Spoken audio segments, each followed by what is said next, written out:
Barishal divisional content creator ফেস্টে এসে এত এত এত এত সেলিব্রিটিদের সাথে দেখা হয়ে ভীষণভাবে ভালো লাগলো।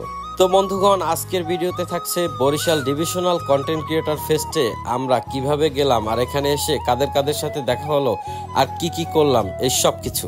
তো বরিশাল কন্টেন্ট ক্রিয়েটর ফেস্টে যাওয়ার জন্য এই যে দেখুন আমরা রেডি হয়ে নিলাম, আর এই যে বেরিয়ে পড়েছি আমি এবং রিম্পা দুজনে। বাবুকে বাসায় রেখে যাচ্ছি, কারণ বাবুকে নিয়ে ওই প্রোগ্রামে গেলে আমরা আসলে কারোর সাথে সেইভাবে কথা বলতে পারবো না, কেননা ও প্রচন্ড রকমের দুষ্টামি করে, আর ওর পিছনে সময় দিলে আর কোনো কিছু করা সম্ভব হয় না। যাই হোক, অলরেডি আমরা বরিশালে চলে এসেছি, আর আমি এখানে আমার বাইকটা একটু ওয়াশ করতে দিলাম। আর আপনাদের রিম্পা দিদি আমাকে 20 মিনিটের কথা বলে পার্লারে ঢুকে টানা 2 ঘন্টা পরে বের হয়েছে। তো যাই হোক, অলরেডি আমরা চলে এসেছি আমাদের programme venue Raita picnic spot Beltala বরিশালে। আর এখানে এসে শুরুতেই আমরা দুজন দুটি টিকিট নিয়ে সামনের দিকে এগিয়ে যেতে থাকলাম। সামনের দিকে এগোতেই দেখি এই পিকনিক স্পটটিকে খুব সুন্দরভাবে সাজানো হয়েছে আমাদের এই প্রোগ্রামের জন্য। আর আমাদের প্রোগ্রাম টাইম ছিল বিকাল 4টা, আর আমরা আসতে আসতে দেরি করে ফেলেছি, আমরা প্রায় 4:30 বাজিয়ে ফেলেছি। আর দেরি করে ফেলেছি বিধায় ওয়েলকাম ড্রিঙ্কটা মিস করে ফেললাম, আর সেই জন্য শুরুতে ওয়েলকাম ড্রিঙ্কের পরিবর্তে কফি খেয়ে নিলাম। আর এই যে দেখুন এত এত লোক সবাই কিন্তু অলরেডি এখানে উপস্থিত হয়ে গিয়েছে। আর এই যে দেখুন একটা দিদির সাথে দেখা হয়েছে, আপনাদের রিম্পা দিদির ভিডিও করছে উনি। আর এদিকে তাকিয়ে দেখি এখানে প্রচুর লোকের ভিড় জমেছে। আমি ভাবলাম আবার ভিড় জমলো কেন, কিন্তু না, এখানে দেখছি আজকে অনুষ্ঠানের বিশেষ অতিথি হর্ষব বিল্লাল ভাই, নাসা ভাই বিনোদন এবং স্বপন আহমেদ ভাই চলে এসেছে আমাদের অনুষ্ঠানে অ্যাটেন্ড করার জন্য। আর এই জন্যই এত এত লোকের ভিড়। এই যে দেখুন তারা তাদের আসন গ্রহণ করছে, আর আমি ঠিক তাদের পিছনে বসা ছিলাম, যার জন্য পেছন থেকে ভিডিওটি নিতে হয়েছে।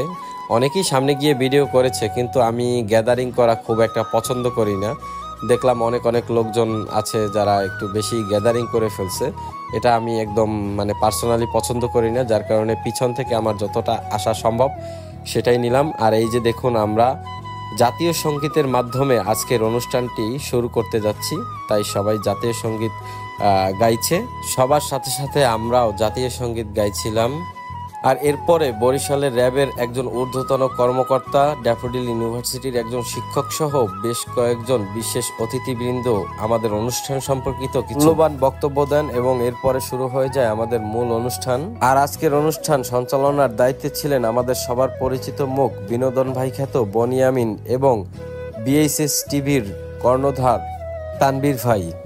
এরা শুধু সঞ্চালনার দায়িত্বই ছিল না, বলতে গেলে এরা এই অনুষ্ঠানের আহ্বায়ক থেকে শুরু করে সার্বিক দায়িত্বই ছিল। আর তাদের এই সুদক্ষ দায়িত্বের কারণে আজকের এই অনুষ্ঠানটি সাফল্যমণ্ডিত হয়েছে। পাশাপাশি আজকের এই অনুষ্ঠানের স্পন্সর ছিল মিরাজ টেলিকম। মিরাজ টেলিকম হচ্ছে বরিশালের একমাত্র বিশ্বস্ত প্রতিষ্ঠান, যেখানে এলে আপনি যে কোনো মোবাইলের যে কোনো ধরনের কাজ করাতে পারবেন এবং পাশাপাশি মোবাইল ক্রয় বিক্রয় করতে পারবেন। তো যাই হোক, একে একে সকল অতিথিদের মঞ্চে ডেকে নেওয়া হলো এবং কেক কাটা শুরু হয়ে গেল। আর এই কেক কাটার মধ্য দিয়ে আজকের অনুষ্ঠানের শুভ সূচনা শুরু হলো। আর কেক কাটা হয়ে গেলে পরে আমাদের বরিশালের পরিচিত মুখ, সবার ভালোবাসার মানুষ এবং বরিশালের ভাষাকে রিপ্রেজেন্টকারী নাট্য অভিনেতা সাদ্দাম মাল ভাই একে একে সবাইকে কেক খাইয়ে দিচ্ছিল। আর এরপরে এক এক করে সবাইকে কেক দিয়ে গিয়েছিল, আর আমাদেরও কেক দিয়েছিল, আমরাও কেক খেয়ে নিলাম। কেকটা বেশ ভালোই ছিল। আর এইদিকে আবার আপনাদের দিদি দেখুন আইসক্রিম খাচ্ছে, আমাকে একটু আইসক্রিমও কিন্তু দেয় নাই। আর এরপরে আমরা এই পাশে আসলাম এই পার্কের ভিতরে কি কি আছে সেটা দেখার জন্য। এখানেও অনেক লোকজন রয়েছে দেখুন। আর এই যে দেখুন এই পাশে এসে চায়নার এই ব্লগার আপুর সাথে একটু ছবি তুলে নিলাম। আর এরপরে নিজাম ভাইয়ের সাথে দেখা হয়ে গেল কুয়াকাটা মাল্টিমিডিয়ার, উনিও অনেক ভালো মনের মানুষ। আর এইদিকে আমাদের অনুষ্ঠান কিন্তু এখানে চলছে। আর এই যে দেখুন টেডিও নাচানাচি করছে। আর এই পাশে আবার আমাদের বরিশালের নেবাই রয়েছে। আর এদিকে আবার রিম্পা সাদ্দাম মাল ভাইকে পেয়ে তার সাথে ছবি তুললো।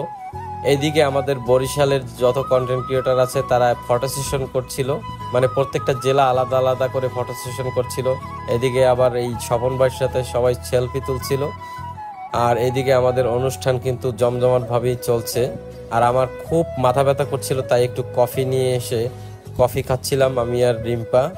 আর এইদিকে আমাদের হাতে ছিল লটারিটা বক্সে রেখে দিব, দেখি কি পাওয়া যায়। জানি আমাদের লটারির কোনো ভাগ্য নাই, তারপরও মনকে সান্ত্বনা দেওয়ার জন্য 2টা লটারি বক্সে রেখে দিলাম।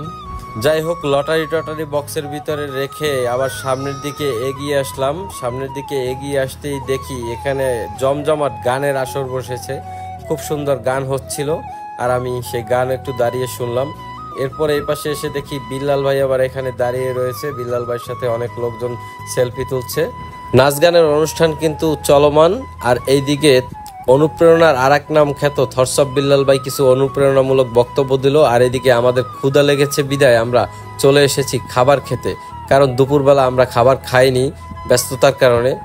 আর এখানে এসে দেখি অনেকেই খাওয়া দাওয়া করছে, যার ভালো লাগছে সে খাচ্ছে, যার না লাগছে সে পরে খাবে, কোনো ব্যাপার না।